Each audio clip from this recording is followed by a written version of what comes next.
What's good, YouTube? Your boy Bossco back again with another sneaker review. Hopefully you're having a great day wherever you are in the universe. And by the title, you already know what we're talking about, the Jordan Luka 1.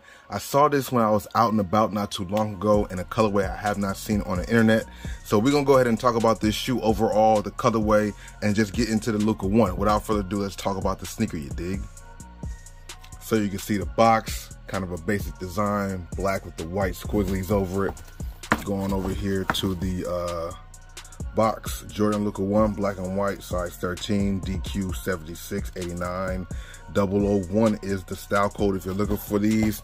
Now we got the box out the way, and here is the shoe.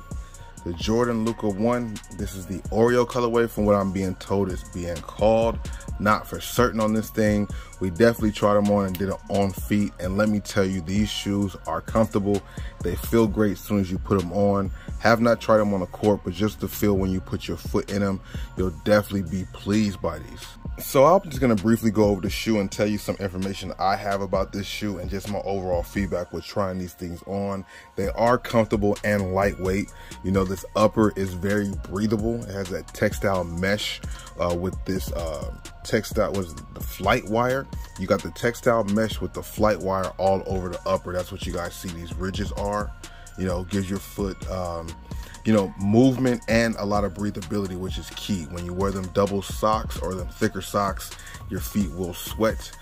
Medial side right here, as you guys can see, this is a basic color, black and white, but the shoe is nice. It's very light. It has that Formula 23 foam, which is what, you know, Jordan brand is using, especially on this model here. I think the Formula 23 is like, it's their thing. Grip on the traction, from what I'm hearing, is great.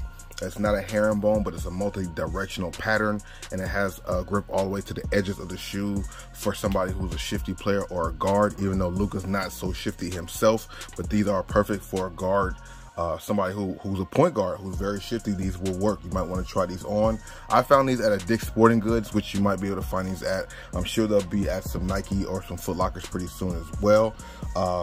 Let me know what you guys think overall about the design of them. I like that they have a translucent outsole. Most of the models that I've seen, all of them have a translucent outsole, and I know a lot of people are not really fond of translucent outsole for indoor courts, but with the traction pattern here, these definitely will hold up. You're definitely not gonna go wrong with that. Foam midsole, like I said, with the Formula 23 in between, you know, inside the midsole for the extra support and cushion. You know, I think these are pretty nice. Overall, you know, it's kind of a basic shoe. I really feel like the colorways are really gonna make this shoe pop. You got the Luka logo right there on the tongue here. Of course, you guys are getting some B-roll, but like I said, the mesh with this this tongue, you see these big holes on the tongue, makes this shoe very, very breathable, flexible as well, and lightweight. It's definitely a shoe you want to try out for yourself. If you have an opportunity to, go ahead and try them on before you buy a pair that you really want. They're true to size for me. I'm more of a narrow foot, but they, like I said, they were true to size for me. Lightweight, they feel really good as soon as you put them on. The textile mesh, the carrier foam, the Formula 23, which makes up the cushion. These are overall a great shoe. Definitely something I recommend you try, especially if you are a guard or somebody who plays maybe even more, you know, faster than Luka. You know, like I said, these are definitely built for a guard. One thing that's great about the Luka 1, they retail for only 110 bucks, so 120 after tax. If you find one on sale, that's even better. But let me know what you guys think about this Oreo colorway, and of the other ones that have dropped so far, which one do you guys like the most? It's your boy Bossco Mitchell. I just want to do a quick sneaker review on this Luka 1 because I saw it and we wanted to talk about it. So without further ado, I'm about to get out of here. Let me know your thoughts in the comments. Are you guys a fan of the Luka 1? Give me your feedback. I'll see you guys in the next video. Deuces.